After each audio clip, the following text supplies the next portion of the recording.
Hello, this is Quatrina and you're watching Quatrina on News. A new player has entered the scene, so to speak, because hitherto we were looking at the Iran war as being between the United States, Israel against Iran. Well, the fourth player is now the United Arab Emirates. We all, of course, know that Dubai has been attacked a lot by Iran throughout this whole 2.5-month war because they hosted multiple US bases. They held a lot of American interests. But now something changed. And that was that Israeli Prime Minister Benjamin Netanyahu publicly stated that he visited Abu Dhabi, or to be more specific, the mountain resort of Al Ain, during the war and met with the UAE president.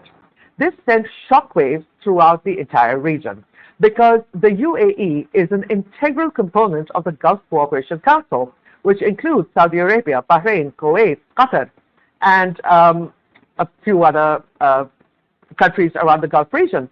The UAE is the world's fourth largest producer of oil. It is a business hub. It is a strategic partner for the United States, but did enter the Abraham Accords and forged peace with Israel. Well, everybody in the region was watching. The UAE is positioned in a way where it makes it very hard for countries in the region to really go against it. Because you have to remember that countries like Pakistan, India, Sri Lanka, the Philippines, all these countries in Asia send a huge labor force to the UAE, especially to Sharjah and to Dubai. And a lot of foreign exchange revenue from remittances from these workers supports the economies of these countries. Now, for the UAE to align with Israel in an area where hostility towards Israel is very high was something that this region kept quiet about. There were interests, there were business interests, there were economic interests with the UAE. So countries like Pakistan and Sri Lanka and Bangladesh also did not say much. But now, for the PM to announce, Netanyahu to announce that he actually visited Israel, visited the UAE during the war, has really created a crisis. Now, the UAE responded by denying that the visit took place. Immediately said, did not happen, these reports are incorrect, and nothing like this happened. Now, that's the Israeli Prime Minister's office saying this, and they have counter-argued that no, we did. And the UAE, of course, has now been put on the spot. And the reaction came almost instantly from the Iranian Foreign Minister, Dr. Abbas Araghchi. And he said, in a tweet first, Netanyahu has now publicly revealed what Iran's security services long ago conveyed to our leadership. Enmity with the great people of Iran is a foolish gamble. Colluding with Israel, in doing so, unforgivable. Those colluding with Israel to sow division will be held to account. This is a serious statement because, as you know, right now there is a tenuous ceasefire between the United States, Israel, and Iran. And President Trump, of course, has said that if the talks do not restart, he will restart Project Freedom, which is escorting ships through the Strait of Hormuz to get them out. Now, Iran is like, yeah, no, we've already sent 30 ships through the Strait of Hormuz. As far as we're concerned, it's open. Your blockade is in place, but we are still getting our ships through. And many of those ships were destined for China, which is where President Trump is right now meeting with his Chinese counterpart. And that has not gone all that well because what we did see over there is China very clearly said, and this was in fact in many ways rather surprising for me, that China would issue this kind of very strong statement when it came to Taiwan, which China now sees as absolutely non-negotiable. And they said that if there are any issues with the United States regarding Taiwan, this could lead to potential clashes, even conflict. Now, a statement like that coming from a very reserved country, and this statement coming from the spokeswoman of the Chinese government, has to be taken extremely seriously. Meanwhile, of course, China has been supporting Iran in its initiatives and has clearly given a supporting role to Iran by issuing a 4-point statement calling for negotiation, peace, stability, reopening of the Strait of Hormuz, and talking and definitely pushing diplomacy. So President Trump is running out of options very fast. But this new imbroglio that we're seeing with the UAE ups the ante quite a bit. And the reason for that is Iran has said that if you restart a war on us, we will strike back at the infrastructure of our enemies. And that enemy now includes the United Arab Emirates, which is a key ally of the Western world, of the United States, in many ways the playground for the rich and famous. And it's not just Dubai.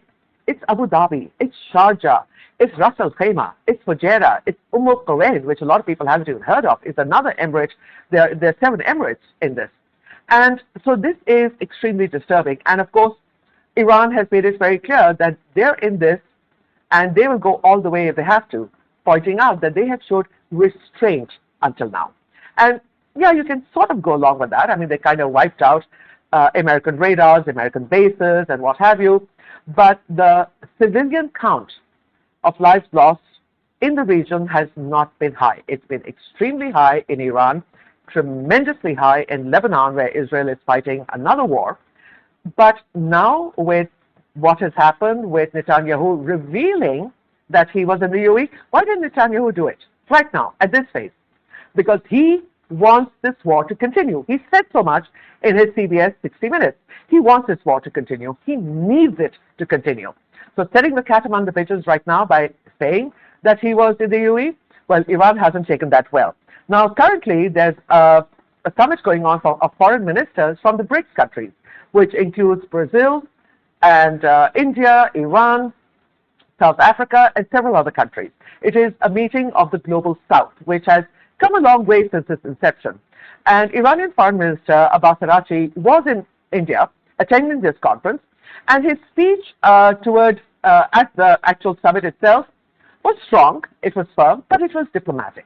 But he did point out that we are going to be watching our enemies. We have been the victims of unprovoked aggression, and that this has been a brutal and very hostile attack, and all the standard statements that Iran has made consistently. But on the sidelines of the summit, he had a few more things to add, which the UAE would be listening, and in fact the whole world is listening. He actually accused the UAE of direct involvement. And this is significant. Dr. Araghchi said, "I didn't name the UAE during my BRICS speech for the sake of unity. When the attack started, they didn't even issue a condemnation. Neither US bases nor an alliance with Israel provided UAE with security, and it should reconsider its policy towards Iran.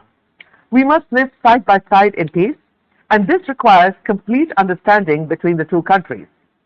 The UAE is an active partner in this aggression, and there is no doubt about it." And in his tweet, he said there would be no forgiveness. It was unforgivable. So this adds a new dimension to the current conflict, which is disturbing. And for many other reasons, a lot of the, especially the Western expatriates, have fled Dubai and Abu Dhabi and other places in the UAE. But a lot of South Asian workers, Southeast Asian workers, employees, managers, bankers, tremendous amounts of people still work in the United Arab Emirates and live there. And so it has been tense. I've spoken to friends who live in that region, and they do, obviously, when the alarms go off and the sirens sound, they're all concerned. They do not have bunkers like Israelis do, so they have to shelter in underground garages or just take their chances. And it is particularly disturbing for Pakistan, because Pakistan has a very good relationship, diplomatic relationship with the United Arab Emirates. That relationship has been fraying ever since Pakistan became the conduit for mediation between Iran and the United States. The UAE hasn't said anything specific about Pakistan, but there have been undercurrents of tension between the two countries. And you get mixed reports all the time, but there are now a substantial number of reports coming out that the UAE is expelling Shia Muslims from the UAE, whether they're from Iran, whether they're from Pakistan, or whether they're from other countries. But the majority of South Asians who would be potentially Shia Muslims living in and working in the UAE would be from Pakistan. And they're literally not being given more than 48 hours to gather their things together. Their accounts have been frozen. None of this is confirmed. And the Pakistan government has repeatedly said that this is not true. But people who are facing this say that it is. So this creates a whole level of problems for the Pakistan government in its continuing role as a mediator between Iran and the United States. But we'll have to see where this goes. A dangerous development. Prime Minister Netanyahu is definitely seeking to escalate and widen the war. And looks like for now, he's succeeding.